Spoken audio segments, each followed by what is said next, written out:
Short and ஸ்வீட்டாக Nifty 50 பற்றி ஒரு சின்ன அப்டேட் பார்த்துக்குவோம். எஸ்டர்டே நிஃப்டி வந்து ஒரு 650 பாயிண்ட் ஹையில் ஓப்பன் ஆனாங்க. பட் அவங்களால சஸ்டெயின் பண்ண முடியல. ஏன்னு தெரியல. ஆக்சுவலாக அவங்க 26,300க்கு மேலே அது சஸ்டெயின் ஆகும்போது தான் மார்க்கெட் ஃபர்தர் புல்லிஷ் மூமெண்ட்டுக்கு ஈஸியாக டர்ன் ஆகும். நேற்று போட்ட ஒப்பந்தங்கள்லாம் சரியாக தப்பாங்கிறத இன்னமும் குழப்பத்தில் இருக்காங்க. அதில் பல பிரச்சனைகள், பல கேள்விகள், பல சந்தேகங்கள், இதெல்லாம் இன்னும் தெளிவுபடுத்த முடியல.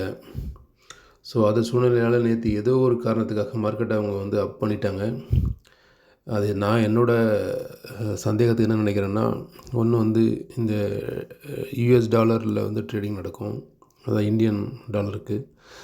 அதில் வந்துட்டு டாலர் ஹையாக போயிட்டே இருக்கிறதுனால அந்த ஸ்டாப் லாஸ் பண்ணியிருக்கிறவங்கள ஹண்ட் பண்ணுறதுக்காகவும், அல்லது அதில் வந்து எல்லாருமே வந்து ஷார்ட் அடித்தவங்களை காலி பண்ணுறதுக்காகவும் இதை வந்து இறக்கியிருக்கலாம். அல்லது அமெரிக்க மக்கள் அங்கே உள்ள எஃப்ஐகள் யாராவது வந்துட்டு இதில் நிறையா இங்கே நம்ம மார்க்கெட்டில் வந்துட்டு ஏதாவது ஷார்ட் கவர் பண்ணியிருக்கலாம். ஸோ ஏதோ சில காரணத்துக்காக மார்க்கெட் நேற்று ஹைப் பண்ணியிருக்கிறாங்க. ஆனால் நேற்று அந்த ஹைப் பண்ணி கிடச்ச அந்த லாபத்தை பெரும்பாலான எக்ஸ்சேஞ்ச் வந்து பெரும்பாலான ரிட்டைல் ட்ரேடருக்கு கிடைக்கலங்கிற மாதிரி ஒரு இது போய்கிட்டு இருக்குது. அது உண்மையானு தெரியல. யாரோ சிலர் மட்டும் பயனடைகிறதுக்காக இந்த மார்க்கெட்டில் இந்த மாதிரி சந்தர்ப்பங்கள்லாம் நடக்கும். ரொம்ப ஜாக்கிரதையாக இருக்கணும். எப்போது ஒரு 300-350 பாயிண்ட்டுக்கு மேலே மார்க்கெட் போயிடுச்சோ அதுக்கப்புறம் நீங்கள் வந்து உங்களுக்கு என்ட்ரி எக்ஸிட் எடுக்கிறது ரொம்ப சிரமமாக இருக்கும். ஏன்னா பயிற்சி அதுக்கு ரொம்ப அதிகமாக வேணும். கேண்டில் ஸ்டிக்ஸை பற்றி நீங்கள் நல்லா தெரிஞ்சிருந்தீங்கன்னா ஒருவேளை உங்களுக்கு சின்ன சின்ன ஸ்கேல்பிங் பண்ண முடியும். பட் லாங்காக நீங்கள் எடுக்கிறது ரொம்ப சிரமம். ஏன்னா காலி பண்ணிடுவாங்க. கிரவுண்டு சின்னதாக இருக்கும்போது நீங்கள் ஆட்டம் ஆடுறது ஈஸியாக இருக்கும். கிரவுண்டு பெருசாக இருக்கும்போது அதில் பெரும் முதலைகள்லாம் இருக்கும். நம்ம எங்கே நம்ம எடுத்தாலும் நம்மளை காலி பண்ணிடுவாங்க. ஸோ அதனால் நான் தான் எந்த விதமான சஜெக்ஷனும் சொல்லலை. நான் காலையிலே சொல்லிட்டேன், யாரும் ட்ரேடிங் பண்ணாதீங்கன்னு சொல்லிவிட்டு. Paper trading. இன்றைக்கி நீங்கள் பேப்பர் ட்ரேடிங் எடுக்கலாம். இன்றைக்கி கேப் டவுனோ அல்லது ஃப்ளாட் ஓப்பனிங் ஆகிறதுக்கு சான்சஸ் இருக்குது. ஏன்னா யூஎஸில் வந்துட்டு எந்த ஐடி ஸ்டாக்ஸும் பாசிட்டிவாக இல்லை ஏடிஆர் பொறுத்த வரைக்கும். இன்றைக்கி இந்த கேப்பை ஃபில் பண்ண ட்ரை பண்ணுவாங்கன்னு நினைக்கிறேன், இல்லைங்களா? ஏன்னா அந்த சப்போர்ட் லைனில் தான் நிற்கிறான் வந்துட்டு. இந்த சப்போர்ட் லைனை வந்து கிராஸ் பண்ணி பார்த்தா கீழே வரும் பட்சத்தில் இந்த கேப் வந்துட்டு இதிலேருந்து இது வரைக்கும் இந்த கேப்பை ஃபில் பண்ணுறதுக்கான வாய்ப்பு இருக்குது.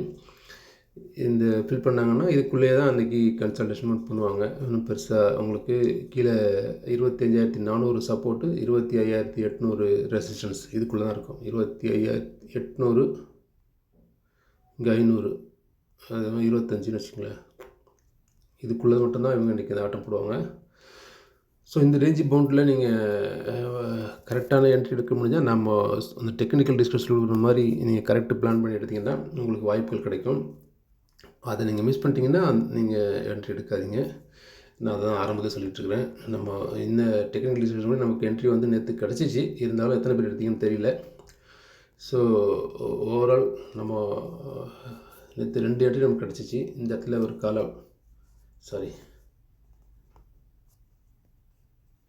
இந்த மொபைல் ஒர்க் பண்ணுறதுக்குங்களே பெரிய தலைவலி. நேற்று வந்து ஒரு கால் ஆப்ஷன் கிடச்சிச்சு இந்த இடத்துல. நமக்கு சரி வேலை செய்யுது.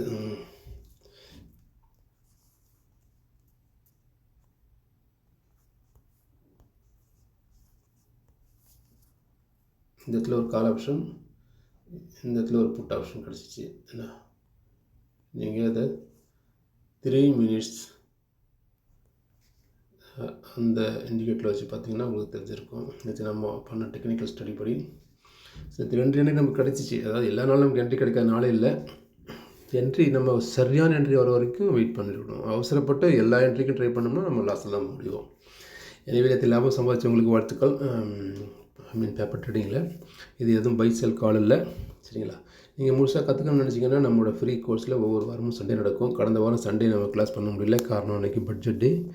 ஸோ மார்க்கெட் அன்றைக்கி ஓப்பனிங் இருந்ததுனால யாருக்கும் எந்த பயிற்சி கொடுக்க முடியல. ஸோ வரும் வாரங்கள் நிச்சயமாக இந்த பயிற்சி மீண்டும் தொடரும், சரிங்களா? விருப்பமுள்ள நபர்கள் நம்ம இந்த வாரம் சண்டேயில் நீங்கள் தொடர்பு கொள்ளுங்கள், உங்களுக்கான பயிற்சி தொடங்கும். ஸோ மார்க்கெட்டில் இன்றைக்கி ஓப்பனிங் எங்கே இருக்குங்கிறத ஆல்மோஸ்ட் நேற்று இண்டிகேட் பண்ணியிருக்கிறாங்க. டவுன் ட்ரெண்ட் தான் சொல்லிட்டு இந்த டவுன் ட்ரெண்ட் வந்துட்டு ஃபர்தராக இங்கே வந்துட்டு இப்படி மேலே போகிறதுக்கு வாய்ப்பு இருந்துச்சுன்னா ஃபர்தராக நேற்று போனால் அந்த 50% வரைக்கும் தான் போகும். அதாவது 0.5 அது நான் உங்களுக்கு பயிற்சி சொல்லி கொடுத்துட்ருப்பேன். எல்லாத்தையும் நம்ம பப்ளிக்கில் சொல்ல முடியாது. அது வரைக்கும் போயிட்டு மீண்டும் டவுன் வரது தான் சான்சஸ் இருக்குது. மீண்டும் டவுன் இது வரைக்கும் வேணும்னா எஸ்டர்டேயோட ஹை வரைக்கும் உள்ள இருக்கும். சரிங்களா? அதுக்குள்ளே நீங்கள் மார்க்கெட் ஆட்டம் முடிச்சிடுவாங்க. ஏன்னா ஃபர்தர் நியூஸ் எதுவும் தெரியல. இன்னமும் ஈரான் யூஎஸ் ஒரு பதட்டத்தில் தான் இருக்குது. யுக்ரைன் ரஷ்யா வாரம் இன்னும் பதட்டத்தில் தான் இருக்குது. ஸோ எந்த ஒரு பிரச்சனையும் முற்றுப்புள்ளி வைக்கல. அப்பப்போ அவங்களுக்கு மார்க்கெட்டில் ஏதோ ஆதாயம் தேடுறதுக்காக சின்ன சின்ன முற்றுப்புள்ளி வச்சுக்கிறாங்க, அவ்வளோதான். இதை நம்பி நீங்கள் இறங்கி பல்கடாயிடாதீங்க, பக்கராயிடாதீங்க. சரிங்களா? எனிவே இன்றைய மார்க்கெட்டில் நீங்கள் ரொம்ப உஷாராக ட்ரேட் பண்ணுங்கள். நம்ம சொல்லக்கூடிய அந்த பாயிண்ட்ஸ் என்ட்ரி கிடைச்சா மட்டும் பண்ணுங்கள், இல்லைன்னா பரவாயில்ல, பி ஆடியன்ஸ். சரிங்களா? வெற்றி அடைய வாழ்த்துக்கள்.